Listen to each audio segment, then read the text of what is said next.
Rusia revela el MC-21-400. Y la industria aérea mundial entra en alerta. Cambiar la aviación para siempre suena como una exageración. Pero a veces la industria no cambia porque aparece una gran idea. Cambia porque se queda sin opciones cómodas. Y eso es exactamente lo que está ocurriendo ahora. En Rusia, los aviones de largo alcance que sostienen gran parte de la red aérea están envejeciendo. Durante décadas, el sistema funcionó gracias a algo muy simple: importar la capacidad que hacía falta. Si una ruta necesitaba volumen, había un avión para ello. Si requería alcance y eficiencia, también existía una solución lista para comprar. Pero ese equilibrio ya no es tan seguro. Las importaciones se volvieron inciertas. Los repuestos dejaron de ser garantizados. Y de repente, la aviación rusa se encontró enfrentando una realidad incómoda. Muchas de sus rutas domésticas son tan largas que parecen vuelos intercontinentales.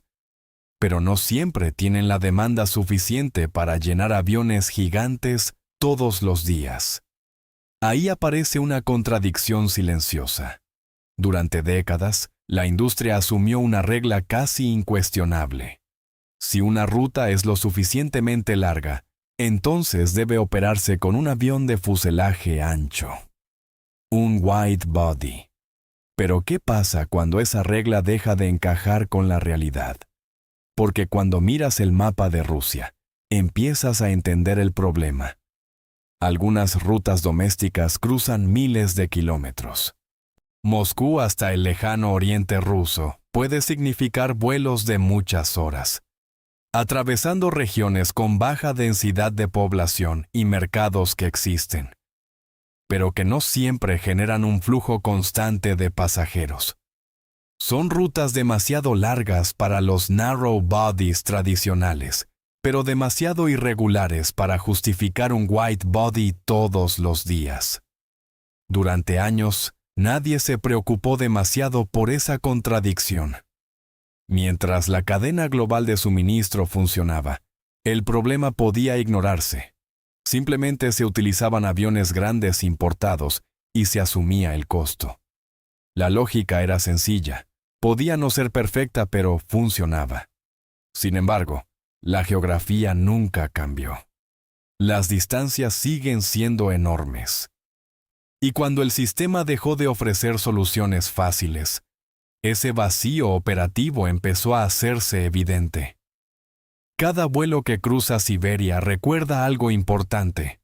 Muchas de las categorías que dominan la aviación moderna fueron diseñadas pensando en Europa o Norteamérica, no en países donde una sola ruta doméstica puede parecer un viaje transcontinental.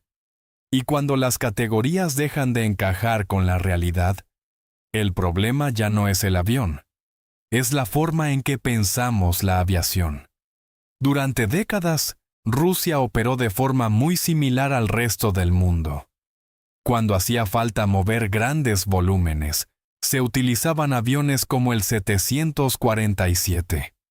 Cuando la eficiencia empezó a ser más importante, aparecieron modelos más modernos como el 787. Y para rutas largas con menos pasajeros, los A330 y A350 ofrecían una solución equilibrada. Era un sistema lógico. Las aerolíneas podían planificar sus flotas con décadas de anticipación. Los costos eran altos, sí, pero previsibles. La cadena de soporte global garantizaba que los aviones seguirían operando, hasta que ese equilibrio se rompió.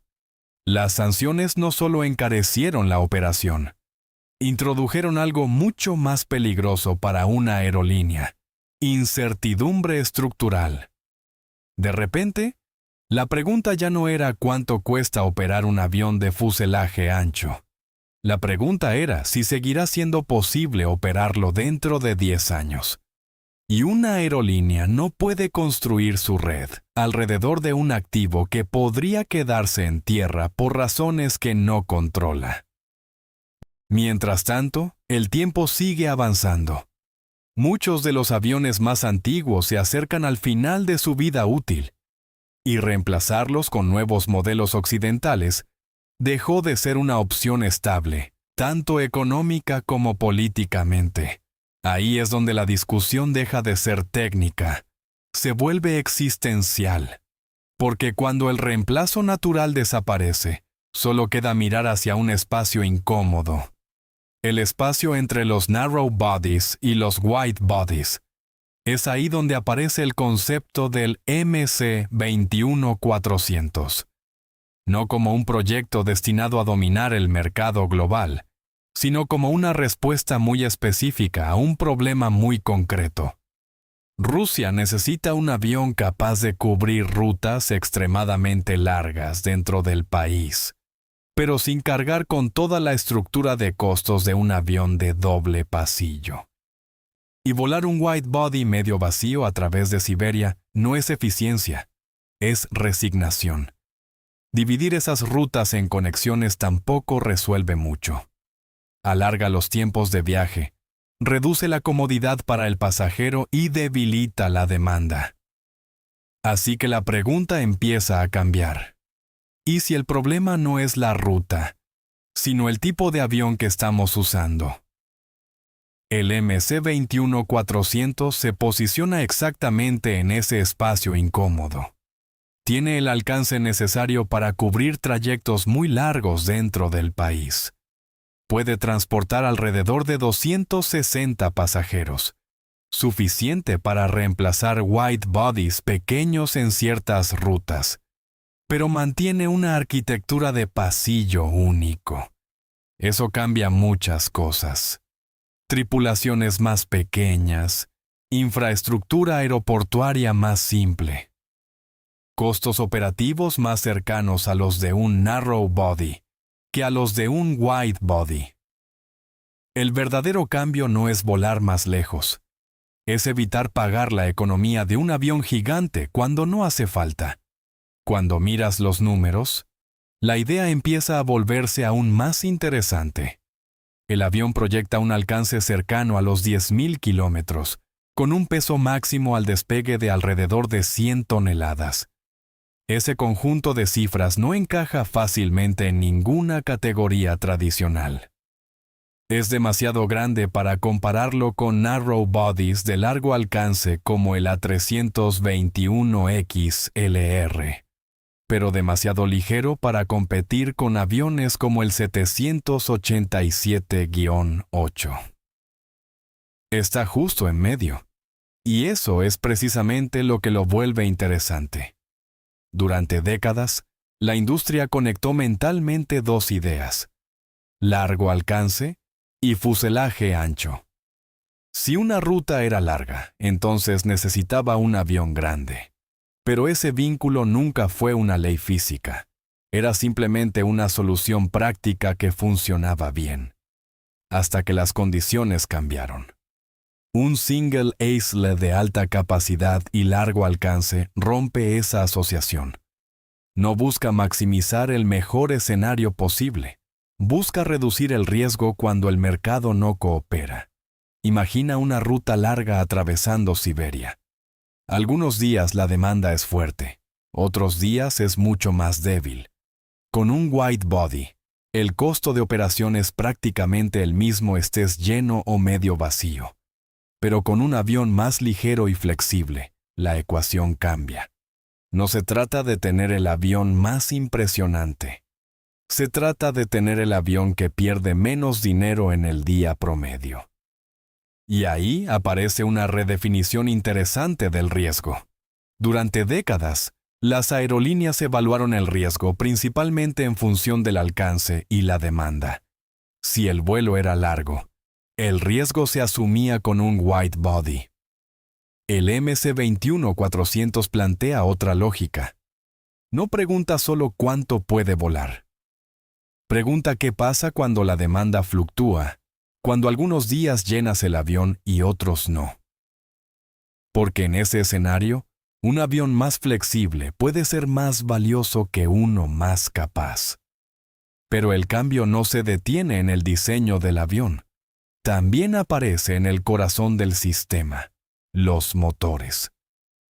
En lugar de diseñar cada avión alrededor de un motor completamente nuevo, el programa gira alrededor de una familia modular.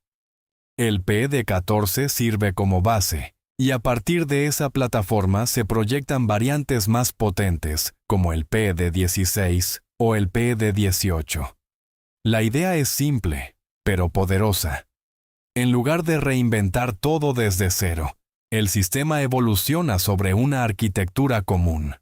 Eso significa menos dependencias externas, menos fragmentación industrial y más resiliencia en un entorno donde el acceso a proveedores internacionales ya no está garantizado. En ese contexto, la familia PD no es solo una decisión técnica, es una estrategia de supervivencia. Por supuesto, todo esto también tiene riesgos. Los motores más potentes todavía no existen en operación comercial. La nueva ala necesaria para un avión más pesado implica un rediseño profundo. Y el propio MC-21 base aún no ha acumulado suficientes horas de operación real como para demostrar su fiabilidad en condiciones comerciales. Las aerolíneas no compran promesas, compran previsibilidad. Y ahí está la gran incógnita.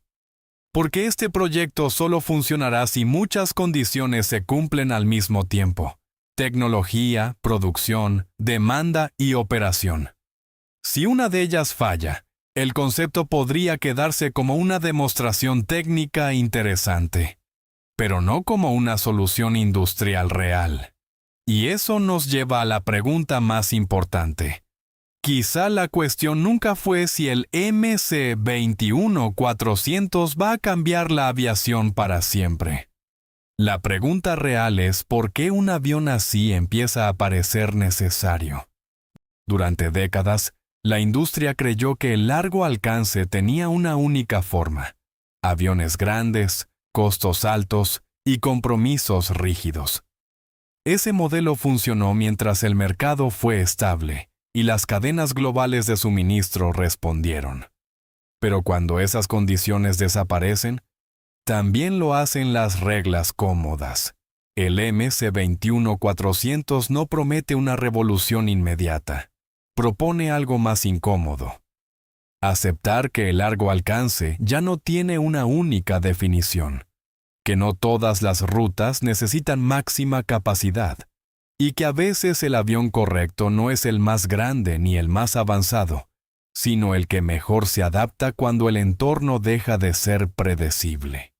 Si esta lógica se consolida, podría abrir una categoría completamente nueva: aviones de pasillo único, largo alcance y alta capacidad.